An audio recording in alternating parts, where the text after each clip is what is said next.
May 2024 will be the 3-year anniversary that Rust Console has been established, and over that time we've had recoil adjustments. Now, I must have done about 2 to 3 videos on my actual settings within this game. Now, I'm not going to just say you should use my settings because everyone is different in their own way, and I've covered this in every single video to do with settings and recoil control. However, briefly, I will show you my settings, but I'll also show you the better way that you can get better within this game as a legit player. If you're on Zim or Zen, this video just isn't for you, as 1, I don't have your settings, and 2, I'm not playing on a mouse and keyboard. I'm merely just showing you this is how I warm up at the start of playing the game if I am going to play it in terms of a competitive sense, and if I'm going to be PvPing throughout the day. So first of all, on screen you're going to be seeing my settings. You can pause the video at any point, but I'm just going to specifically talk about one thing that I think is the most important when it comes to your settings and how to control the recoil to the best of your ability, and that would be dead zone. So the description of what dead zone is that D11 have supplied on the Rust console is this: adjust the size of the dead zone at the center of the right or left stick,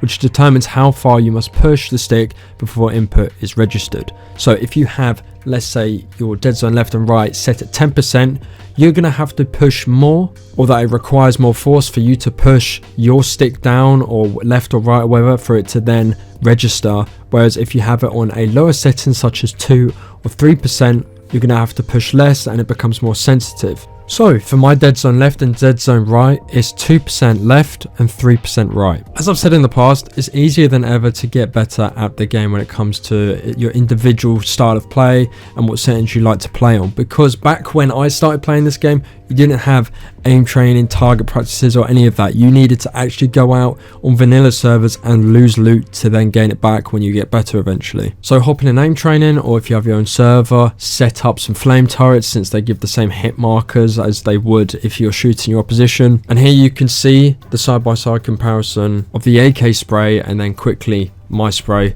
on the right. The best thing to note is just shoot up to around 8 to 10 bullets and really try and get used to that curve of the S in the spray for you to perfect the first couple bullets. Because if we're talking from a legit standpoint, getting those 10 bullets nailed, or those first few bullets where it's curved within the S, they're the most essential to get right, because they are the first bullets you're going to hit.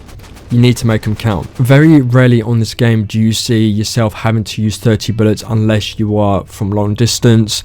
Short to mid-range, you do not need to be shooting 30 bullets in one single fight between a 1v1, unless at that point you're both whiffing. But the best thing to do is just aim against a wall, a rock, or whatever's near you that you can use, and basically just practice the first 10 bullets of your spray. You need to nail them down, and the kind of rest will just, come into fruition and just be natural because you've already done the curve. Because it will happen again, you'll get used to it. It's fairly easy to tell when someone is legit when they do multiple sprays. You always see the kickback of the weapon. Now with Zim, because if they're just playing on the mouse and keyboard and not using a Zen with it as well, you will see a little bit of kick, but it's very little, and usually you can tell just within the movement. So Zim, it doesn't really mean much if they're shooting and have a dot spray.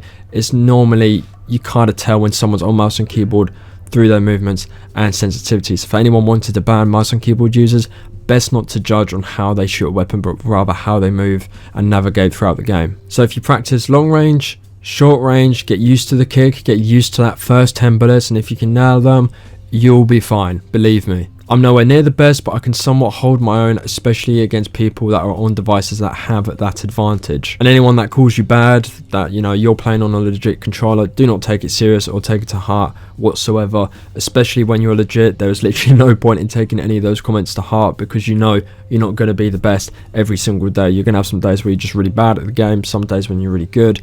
That's just, the part and parcel of being a legit player. So tweak your settings, make it so it's sensitive, lower dead zone. It's down to your preference. If you like to put, a lot of force into the sticks and you don't want it to be too sensitive, then have a higher dead zone. Any questions you might have surrounding your settings and in comparison to mine, leave a comment down below, or anything to do with hip firing or just PvPing in general or controlling recoil, be sure to ask those questions in the comment section. Here I'll leave some clips that I have from the CNQR Warfare server, because we obviously built a Nuketown. If you haven't played the server, we built a Nuketown and basically ran 1v1s, 2v2s, 3v3s. It's been a lot of fun. I'll leave those clips at the end for you to just watch at your own leisure to see, That's all for today. Thank you for watching. Leave a like if you did enjoy the video and it helped you in some way. Subscribe if you are new around here. and follow all the links in the description, such as my TikTok and Twitter. Apologies for not being as active. There's really not much to cover, and I've known in the past that I have rambled and ranted about stuff that I've already spoken about 100 times over with no new input, so I'm not going to make any videos that just don't need to be made. As always, people, I'll see you in the next one.